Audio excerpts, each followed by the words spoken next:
Welcome to the Personalities in the Workplace podcast. Each week, Timogi and I are introducing you to an easy-to-understand conversation about personality types. Listen, navigating the different personalities in your business can be a tedious task, and we get it.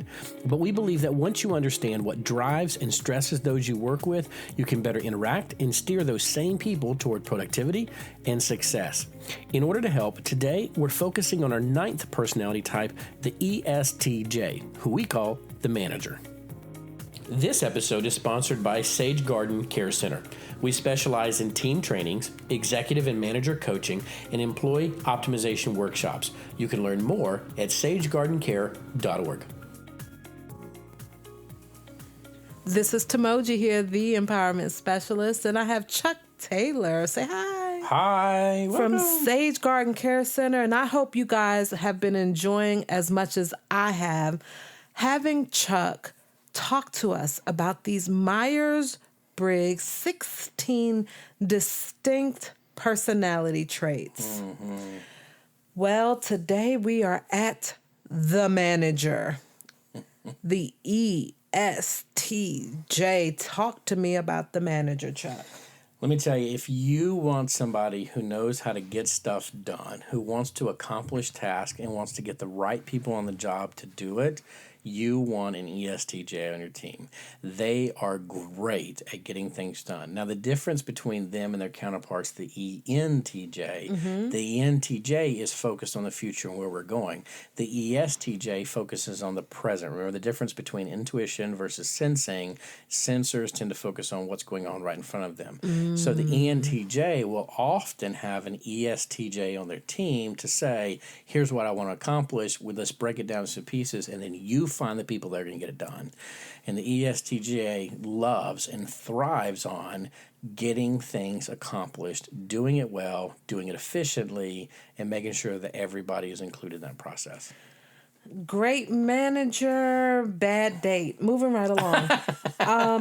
So these people are diagnostic, Yeah, you like that? structured, and practical. They are. They're really good at finding problems, identifying problems, which can be perceived as frustrating, right? Because all you're doing is finding things that don't work. But what they're really trying to do is they're trying to look at a situation and say, how can we improve this? And this is the kind of the hallmark of what they do.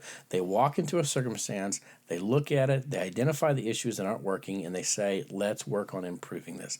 And this is their goal. Oftentimes they get in trouble, not because of what they do, because of how they do it. And that can be the difficulty. But if you want something done and fixed up, man, they're the go-to people for it. Are they able to find the good in the current situation, or is their mind always working toward making it better?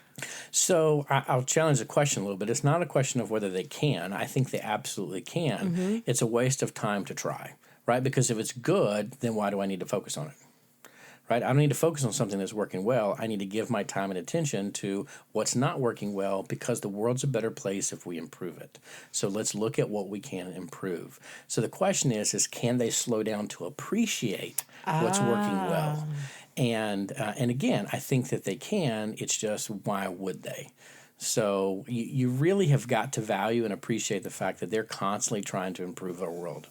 Yeah, this here. So I'm wondering, are they good at giving praise then? Because if it's already good and we know it's good and they're focused on fixing what isn't, then are these people who are able as managers, can the manager give their team praise, Chuck? You know what? So one of the books I was reading used this phrase, ESTJs are parsimonious in the praise they offer. And I had to go back and look up that word. Thanks. We're waiting. That was a Audience is 10-cent waiting. word right Yeah. there for me.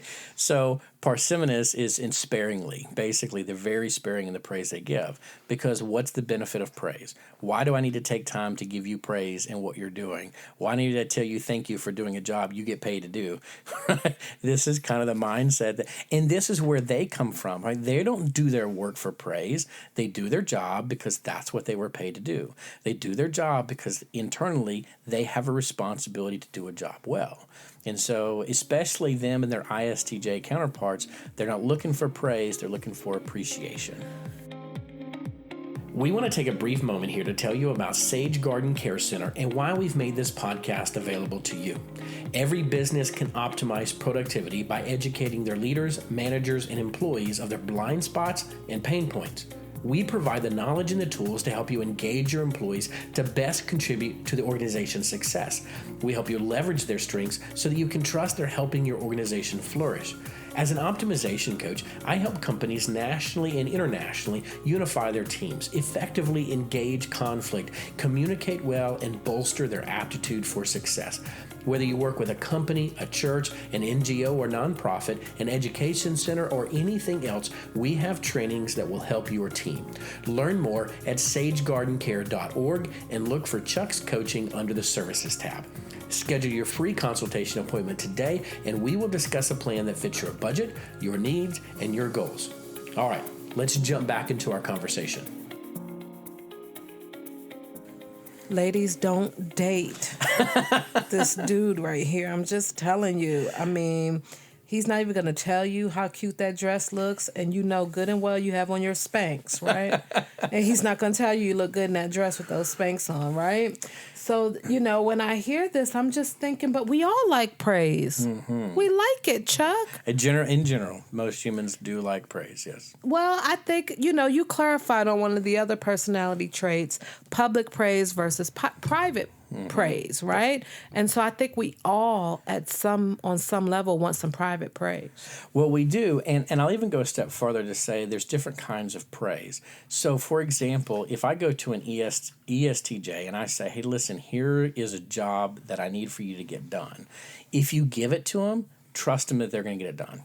Number one, because and they will accomplish that task. Tell them thank you for accomplishing it and doing it so efficiently and so productively. That's the kind of praise that they want there, is value for the work that needs to be done. If you ask their opinion on something, right, don't become an ask-hole, right? We've heard of an ask. Don't ask somebody for their opinion and then don't take it, right? Because they're going to give you what they believe to be the right course of action in this. You dishonor them by not taking the opinion that you asked for. Wow. So I'm hearing that this personality trait would be very good at logistics. For sure, yes.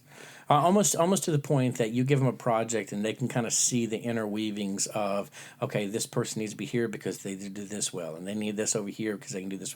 I had a lady I worked with one time. She was an ESTJ. We were contemporaries, and the supervisor we had at the time set us all down and was trying to do a touchy-feely session, and he said, let's all go around the circle and say one thing that we appreciate about each other. And she looked at me and she said, Chuck, what I appreciate about you more than anything else is you have more tools in your toolbox than anybody else that I've ever met. Now, the way I've always said is I'm a jack of all trades, a master of none, right? I have all these things that I have in my pocket. But for her, the way she looked at it as, man, this guy I can put on anything and he'll put forward some effort to get it done. I was efficiency for her. Now, I didn't always have great follow-through. Right? I didn't always get the job done, executed well, but she knew that she could put me on a task and I could get it started and I could at least get people pulled into the conversation. And that to her was valuable. Okay, so their strengths also include being fair, being motivated, and being professional. I mean, they're sounding stuffy to me, but that's just because it's not my personality style. So talk to me, Chuck. So again, there's a certain rigidity, and I don't mean that in a negative sense, that they bring to the table. They have this J side to their personality type. They're the ones who are going to dress nice. They're going to look for the part. They go into a business environment. They expect themselves to be dressed for the part, whatever the job is they're supposed to do for the day. They expect that everybody else is going to do the same. They're fair, but that's a universal sense of fairness. We treat everybody the same way.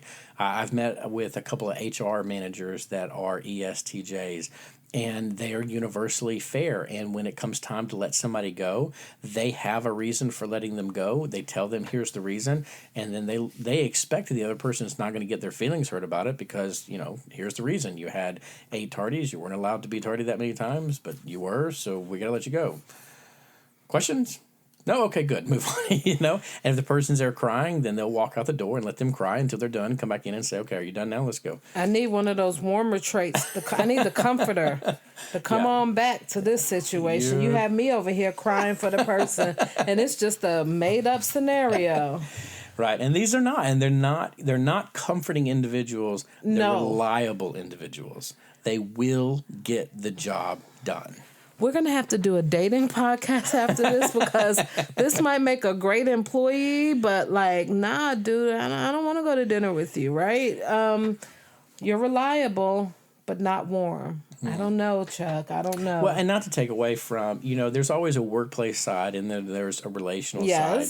So when there are times where you can take off this workplace persona and come home and just relax and be comforting. It's not like they don't have any feelings. I'm sure they absolutely care about their family, love, and can really be relaxed. Ooh. But usually it's relaxation in the accomplishment of their task. I finished my task. Now I can relax. Now I can be who you need me to be. Oh, but they do have a strong tendency towards workaholism. I betcha. So let's look at their stressors quickly because we've been talking a lot on this one. That their stressors include dismissiveness, unplanned changes, and loss of control. So we've kind of infused the stressors and the strengths a little bit, and you see that dismissiveness almost in that ask-hole analogy that I used earlier. Don't ask for something if you don't want it. Unplanned changes and loss of control, I think, go together because this is a person who has a plan for everything that they do. They do not want that plan disrupted. So don't come back to them after you've given them a project and say, oh, by the way, I want to add this in. That creates stress for them because they already were working on one initiative. And that can lead to a sense of a loss of control. Can I do the job that I expect I'm supposed to do it well? No, because you changed it up on me. So in closing, as we discuss the ESTJ, the manager, how can we help? If this employee is on our team, how can we help them grow? Number one, trust them when they say they're going to do something. If they say they're going to do it, you know they're going to do it. Give them the freedom to do it. Go at it. Secondly is make sure that you're giving them plenty of time if you're going to change pace. If you're going to do something differently than what you told them that you were going to do, give them as much notice as possible so that they can adjust to it. And then I think the third thing is really take time to listen to their heart behind what they do, why they do what they do. They're good people oftentimes. They're trying to do a very good job. They get in trouble because of the way that they do it, and they're often very misunderstood. Understand the intentions before you address conflict with them. And on that note, we're going to close right here on the ESTJ, the manager. And let me tell you what he has for an icon on these cards. You need these cards in your office, leaders, if you want to understand the people who you are working with. A clipboard with everything checked off. Because that makes an ESTJ happy. Bye, all happy ESTJs. See you guys. Thank you for listening to episode 14 of the Personalities in the Workplace podcast. Remember to check out the show notes for stuff to help you with personalities in your workplace. There are these super cool personality cards that we mentioned. Just imagine if everyone in your office had one and you knew what strengths they possess or what stresses them out before you even begin your conversation. You can learn your type by following the link to take your personality assessment and invite everyone on your team to take it also. You can also find out information about Timogi Jackson and me, Chuck Taylor. There's more stuff in the links too, so be sure to check out the show notes. Each episode, we're bringing you practical, tangible, and engaging conversations that will help you gain perspective on the people you work with. Join us for the next episode where we discuss the Examiner, the ISTJ personality type. And listen, is there something you want to learn about regarding personalities? Just send us an email to chuck@personalitiesInTheWorkplace.com. In our next season, I will be interviewing each personality type in the workplace. Do you want to be on the show, or do you know someone who would be great for our show? Complete the application in the show notes, and we will follow up with you. Thank you.